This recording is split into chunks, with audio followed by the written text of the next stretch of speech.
दोस्तों डेंगू का सीजन चल रहा है और डर लोगों में लगा रहता है कि जल्दी आराम आ जाए। तो क्या करते हैं, तुरंत ही शुरू करते हैं बकरी का दूध ढूंढना, पपीते का पत्ते का जूस, कोई भी मेडिसिन जल्दी से लें ताकि जल्दी फायदा हो जाए। लेकिन क्या ये सेफ है? आज मैं आपको साइंस बेस्ड अप्रोच बताने वाला हूँ जिसमें आप डेंगू को घर पे ही मैनेज कर सकते हो और ये भी जानेंगे कि डेंगू फीवर कैसे होता है, आपको इसके टाइप क्या है और सबसे इंपॉर्टेंट क्या, प्लेटलेट काउंट क्यों कम होता है। तो हर साल डेंगू से 2 लाख से भी ज्यादा लोग डेंगू से पीड़ित होते हैं। 2022 में 2,33,000 लोग कंफर्म केसेस थे डेंगू के।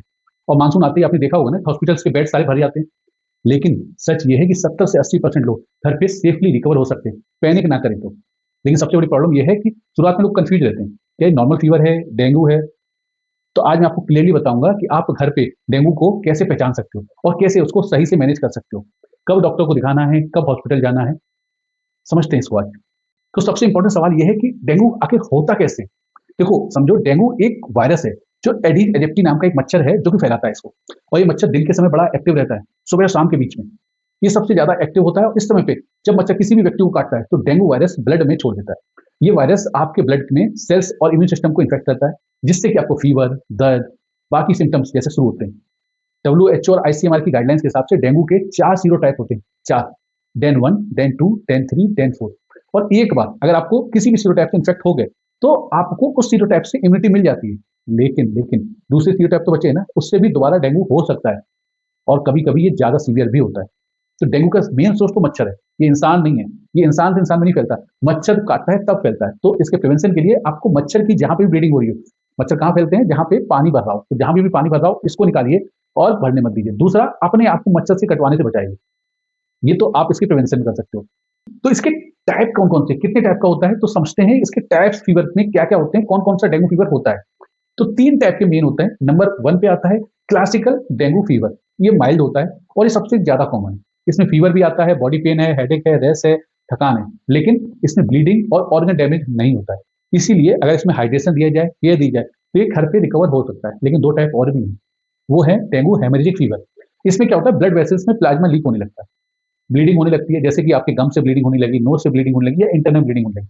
प्लेटलेट बहुत जल्दी गिरते हैं नीचे, हीमोक्राइट इंक्रीज होने लगता है। अगर इसमें केयर ना हो तो शॉक या ऑर्गन फेलियर में भी जा सकता है। इसी का थर्ड पार्ट आता है डेंगू का, उसको बोलते हैं डेंगू शॉक सिंड्रोम। ये सबसे डेंजरस है।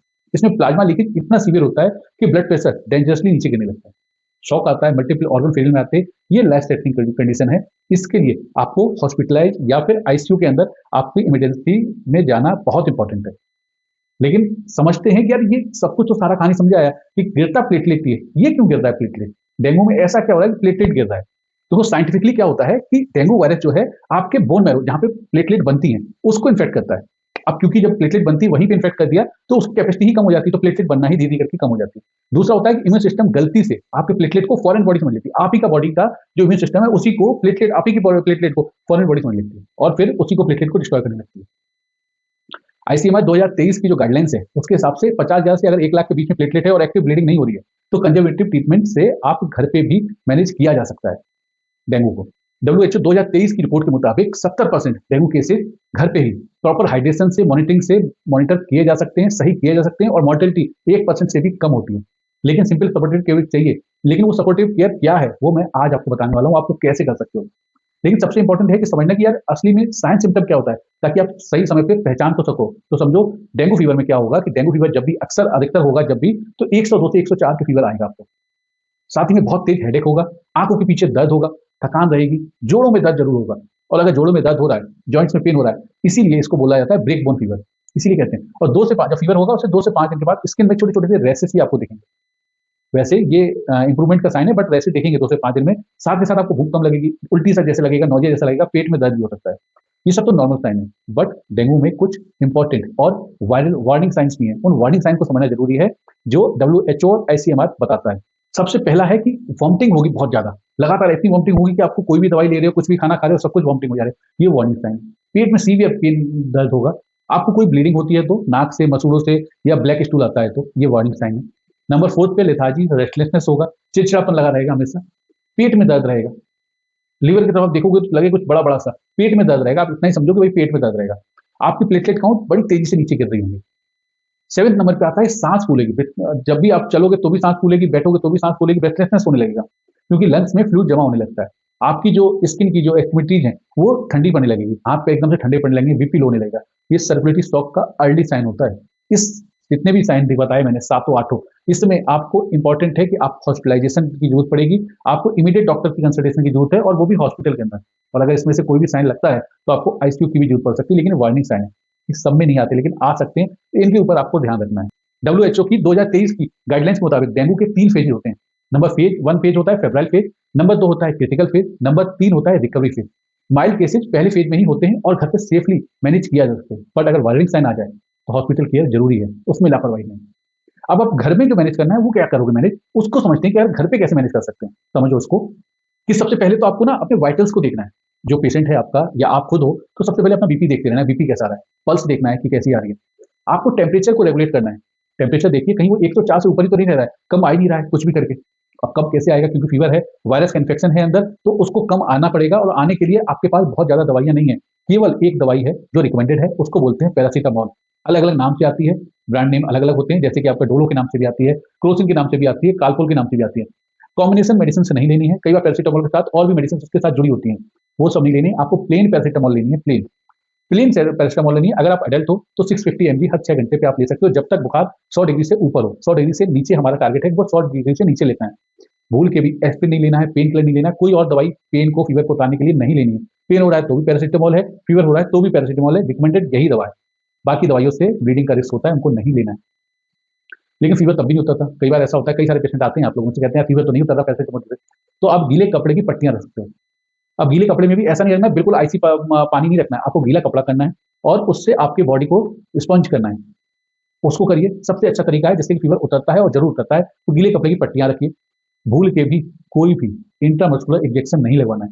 कई बार होता है ना, फीवर ज्यादा आ रहा है, नहीं उतर रहा है, कई बार गांव में भी होता है और बाकी जगह भी, यार कोई इंजेक्शन लगवा दे जल्दी फीवर उतर जाएगा। सर दर्द हो रहा है, नहीं सही हो रहा है, चलो एक इंजेक्शन लगवा लेते हैं, भूल के भी नहीं लगवाना, उस समय से नुकसान कर देगा आपका।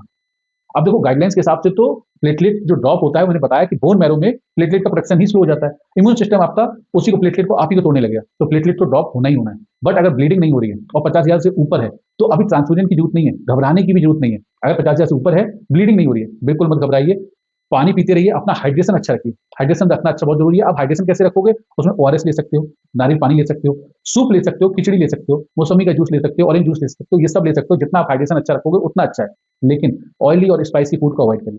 फिर होता है ना, कुछ मन नहीं कर रहा, कुछ ऑयली दे दो, नहीं करना है, वो नहीं करना, वो नुकसान करेगा। जितना हो सके उतना रेस्ट करिए।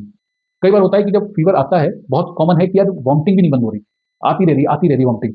तो उसके लिए आप जो कर सकते हो, उसके लिए एक एलोपैथी दवाई है जिसको बोलते हैं ऑर्डेंसेट्रॉन, अलग अलग नाम से आती है, जैसे पैरासीटामोल रिकमेंडेड है, ऑर्डेंसेट्रॉन भी रिकमेंडेड है, कि एमसेट या ऑन्डेम के नाम से आती है। इसको आप दिन में 2-3 बार ले सकते हो, अगर वॉमिटिंग बहुत ज्यादा हो रही है, नहीं कंट्रोल हो रहा है तो। 5 से 6 दिन बाद आपको रेसेज आएंगे, खुजली होगी बॉडी के अंदर, ये मैंने बताया था, ये रिकवरी साइन है। लेकिन खुजली तो खुजली है, परेशान तो तब भी होते हैं। इसमें आप कोकोनट ऑयल लगा सकते हो या माइल्ड एंटी एलर्जिक ले सकते हो। तो दवाइयों के नाम पे आपके पास पैरासीटामोल है या ऑर्डेंसेट्रॉन के नाम से जो दवाइयां आती हैं, जिससे कि आप वॉमिटिंग को सही कर सकते हो। और तीसरा, आप ओआरएस ले सकते हो। दवाइयों के नाम पे इसी को लेना है। इसके अलावा हर्बल जूसेस और बाकी जो चीजें हैं उनसे आप अवॉइड करिए, उनको अवॉइड करना बहुत ही जरूरी है। देखो समझने की बात यह है, प्लेटलेट तो काउंट कम होगा, लेकिन अगर 1 लाख से ऊपर है तो टेंशन नहीं लेनी है। 2 से 3 दिन बाद अपना प्लेटलेट काउंट को रिपीट कराओ। लेकिन 50,000 से अगर 1 लाख है तो आपको एक दिन छोड़ छोड़ के आपको प्लेटलेट काउंट को चेक कराना पड़ेगा।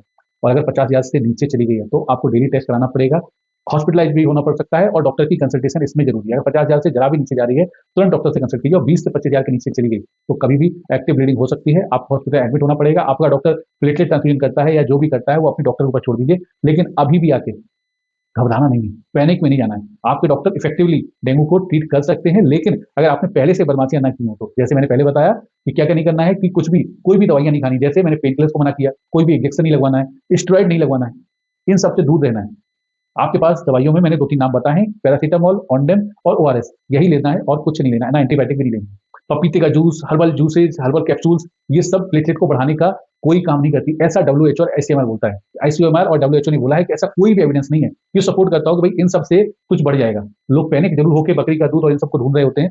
और एक चीज और देखो, आपने इन जनरल तो पपीते का जूस कभी पिया नहीं है, इन जनरल तो आपने बकरी का दूध कभी पीते नहीं हो, पहले तो मिलना मुश्किल, और मिल भी गया तो आपका इम्यूनिटी, अगर जो आप नॉर्मल भी होते हैं तो भी आपको गैस्ट्रिक इश्यूज ज्यादा होने लगेंगे, और गैस्ट्रिक इश्यूज अगर ज्यादा होंगे तो डेंगू में तो सबसे बड़ा दिक्कत यही कि वॉमिटिंग नहीं रुकती है। तो जब वॉमिटिंग रुकती है और आपने ऐसी चीजें ले ली तो वॉमिटिंग और ज्यादा आएगी, तो आपके केस को और ज्यादा बिगाड़ेंगी।